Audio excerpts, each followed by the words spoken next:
Herkese merhaba. Ben Dokuom Ürün Yönetimi ekibinden Murat. Bugün sizlere terapi serisinin özel ürünü Relax Sleep yastığı tanıtacağım.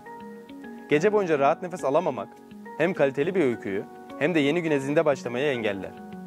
Relax Sleep yastık tam da bu noktada sizlerin ihtiyacını karşılıyor. Terletme yapmayan, %100 pamuk kumaşı bulunan Relax Sleep yastık, sırt üstü uyku pozisyonunda yatarken orta kısmında bulunan çukur yapısı başımızın geriye doğru gelmesini sağlar ve bu sayede nefes alıp vermemizi olumlu yönde etkiler. İçeriğinde bulunan kas tüyü hissi veren %100 ProSoft elyaf hem destek hem de yumuşaklık sağlar. Aynı zamanda Relax Sleep yastığın 30 dereceye kadar yıkanabilme özelliği mevcuttur. Relax Sleep yastığı ve diğer tüm Dokuom ürünlerini incelemek için dokuom.com.tr adresini ziyaret edebilir ve size en yakın İstikbal, Bellona, Mondihome ve Dokuom mağazalarına uğrayabilirsiniz.